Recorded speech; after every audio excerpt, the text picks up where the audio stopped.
Au départ, je voulais juste donner vie à l'univers post-apo de mon roman. Ce que j'ignorais, c'est que 2 ans plus tard, je serais toujours au point mort. Mon histoire se déroule après la fin du monde, et plus que d'écrire cette histoire, j'avais envie que les gens puissent la voir, même si des ruines restent des ruines, hein. Parce que j'imagine ce monde depuis des années, et plus que de le partager par écrit, j'avais envie de faire un trailer pour ce roman. Ouais, parce que les trailers, c'est trop cool. Et avant d'être autrice, je suis dessinatrice. Mais mon style de dessin, c'est plutôt ça, et ça colle pas vraiment avec un univers post-apocalyptique. Alors, j'ai bien fait quelques essais pour essayer d'apprendre à dessiner autrement, à faire des choses plus adultes, dans l'espoir d'un jour peut-être faire un court-métrage d'animation pour mon trailer, mais comme vous le voyez, les essais n'étaient pas vraiment concluants et après est venue se greffer une bonne dose de flemme face à mon incompétence. C'est ainsi que j'ai décidé de me tourner vers la 3D en me disant bêtement que ce serait plus facile et, spoiler, c'était pas vraiment le cas. J'ai ainsi passé les 2 dernières années à errer de tutoriel en tutoriel, d'idée en idée, de projet en projet sans vraiment savoir où j'allais pour finalement devenir un cube qui parle. Alors oui, j'ai fait plein de trucs, j'ai fait des personnages, des décors, j'ai même appris Unreal Engine, justement pour devenir un cube qui parle, mais en ce qui concerne mon roman, bah rien. Le néant, que dalle, nada, que chi. Plusieurs fois, je me suis dit que c'était enfin le moment de m'y mettre, mais à chaque fois, j'ai procrastiné parce que j'estimais ne pas être encore suffisamment bonne pour rendre justice à mon univers. Parce que la dernière chose dont j'ai envie, c'est de le desservir en faisant un truc à ras les pâquerettes. Mais aujourd'hui, j'ai décidé d'enfin me lancer parce que je sais que si je me mets pas un petit coup de pied aux fesses, je me lancerai jamais. Et aussi parce que y a un moment donné où il faut arrêter de croire qu'on n'est pas à la hauteur. Un peu de confiance en soi, voyons. Et puis, il y a aussi un moment où il faut arrêter d'attendre la perfection puisque rien ne peut jamais être pleinement parfait. Et de toute façon, ce sont les défauts qui font le charme des trucs. Ce sont les défauts qui créent de la proximité et qui rendent le tout plus humain. Sinon, autant utiliser l'IA et pas se faire chier, quoi. Donc, je me suis enfin lancée dans la réalisation du premier décor post-apo de ma life. Et pour me faire la main, j'ai décidé de m'attaquer à un truc un peu moins intimidant que de commencer directement par les décors de mon trailer. C'est-à-dire que je vais faire un décor post-apo, mais pour mon avatar de cube qui parle, alias le cube-tubeur. Comme ça, je peux me faire un peu la main sur le style que je veux pour le trailer, les textures, etc.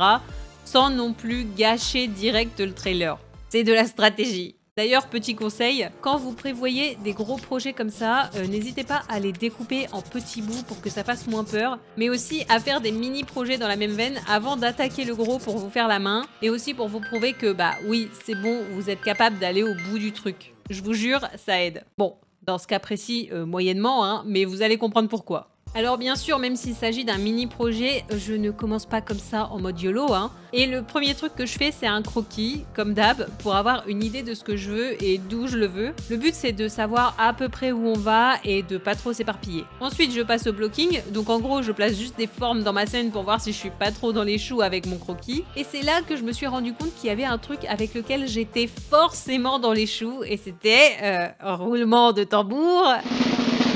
le sapin! En fait, j'arrivais pas à me rendre compte de si ça allait rendre quelque chose ou pas. Donc j'ai attaqué la texture directement pour voir un peu la tête de mes branches et pour essayer de voir si ça pouvait être pas trop moche. Et...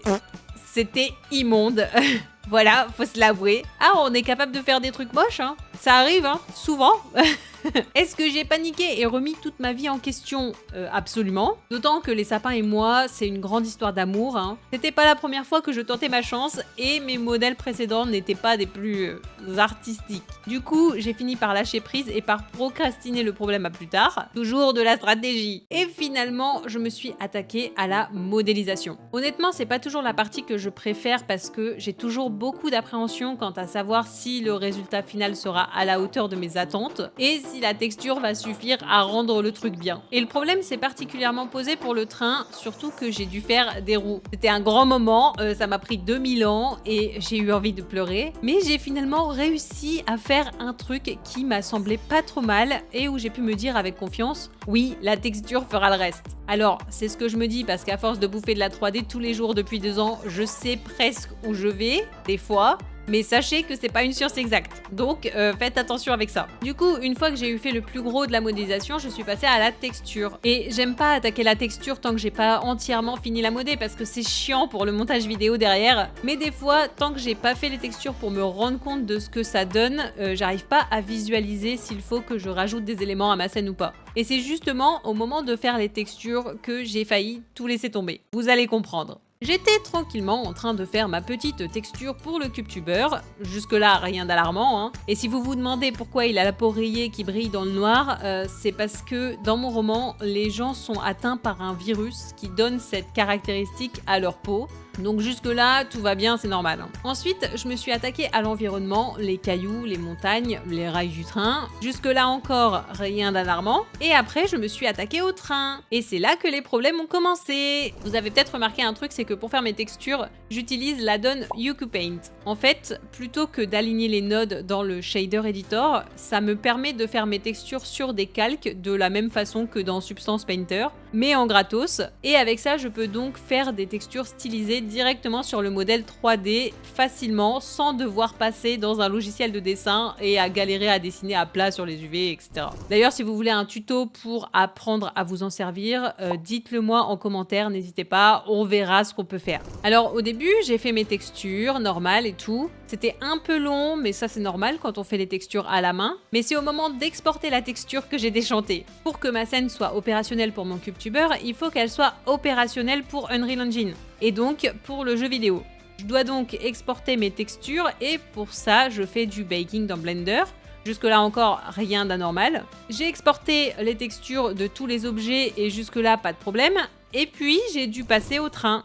Et c'est là que les ennuis ont commencé. D'ailleurs, n'oubliez pas de vous abonner pour être témoin de toujours plus de problèmes. Alors, ce qui se passe, c'est que sur le train, j'ai beaucoup de matériaux différents et mon objectif était de tout compiler en une seule texture pour ne pas avoir 3000 matériaux à raccorder au moment du transfert dans Unreal. Sauf que, vous vous rappelez, quand je vous ai dit utiliser UQPaint pour faire mes textures, et ben je vous épargne les détails, mais en gros, avec cet add-on, on ne peut pas compiler les différents matériaux en une seule texture comme on le ferait avec des matériaux en procédural. Donc je me suis pris la tête pour trouver un moyen de moyenner, j'ai un peu pété un câble, hein. Bien sûr, j'ai voulu abandonner, et j'ai passé 3 jours à remettre ma vie en question. Encore. Et puis, j'ai finalement trouvé un moyen d'extraire cette fameuse texture en bakant mon objet sélectionné sur un autre train tout nu. Et oui, j'ai perdu 3 jours sur ça. Mais attendez, parce que j'étais loin de me douter que j'étais pas encore au bout de mes peines. Déjà, première chose, il me restait un sapin à faire. Et après mûre réflexion sur la façon de procéder et de nombreux coups de brush, j'ai réalisé le plus beau sapin de ma carrière. Et oui, j'en suis fière. Cela fait, je me suis dit que j'allais commencer à tout mettre dans Unreal, à disposer ma scène, comme ça je pourrais voir ce qui manquait. Parce qu'il y a un point dont on n'a pas parlé et que j'ai repoussé autant que possible. Vous l'avez ? Non ? Et bah c'est la végétation. Bah ouais, parce que poser des sapins juste comme ça dans la scène, bah c'est cool, hein. Mais il faut un minimum d'herbes et de plantes pour rendre le tout un peu plus intéressant. Et en posant un peu ma scène dans Unreal, je me suis rendu compte qu'il faudrait au moins compléter le truc avec des arbres et des buissons. Et à ce moment-là, j'ai commencé à éprouver de la résistance pour ce projet. Alors, ça avait déjà commencé avec l'incident du train, mais là, en faisant mon arbre, en faisant la texture du tronc qui m'a pris elle aussi 2000 ans, j'ai commencé à éprouver ce sentiment que j'éprouve à chaque fois qu'un projet prend un peu trop de temps. Après l'excitation du début, il y a une espèce de résistance qui s'installe petit à petit et chaque tâche qui me rapproche de la fin du projet commence à devenir de plus en plus difficile à tel point que j'ai pas envie de le finir. Je sais pas si je suis la seule à ressentir ça, dites-moi si ça vous le fait aussi, mais ça vient en partie du fait que plus le projet est long, moins on a l'impression qu'on va en voir le bout un jour, et aussi parce que ce qui me restait à faire, bah j'avais pas vraiment envie de le faire, hein, c'est-à-dire les plantes. Et j'avais raison, parce qu'elles allaient me causer beaucoup trop de problèmes. Donc déjà gentiment, j'ai terminé de disposer plus ou moins ma scène dans Unreal, et puis comme j'étais pas hyper emballée par les textures du sol que j'avais dans ma bibliothèque, je les ai fait moi-même. Alors, petite chose que j'ai pas précisé, c'est que je voulais tester une approche stylisée pour ce décor. J'avais envie d'une DA qui ne soit pas du réalisme parce que à la base, je voulais que mon trailer s'éloigne un peu de ça. Vous me direz ce que vous en pensez en voyant la scène finale, mais je suis pas vraiment sûre du choix de mon style en fait. Je suis pas sûre qu'il ne faille pas que je prenne une autre direction artistique pour mon trailer parce que j'ai peur que ce soit trop enfantin pour un monde post-apo où il y a quand même pas mal de trucs pas cool. Bref, n'hésitez pas à me dire. Mais j'ai fini par arriver au moment fatidique de faire un peu des feuillages, et notamment de la pelouse et des fleurs. Et cela fait, j'ai commencé à les placer dans ma scène grâce au mode feuillage de Unreal.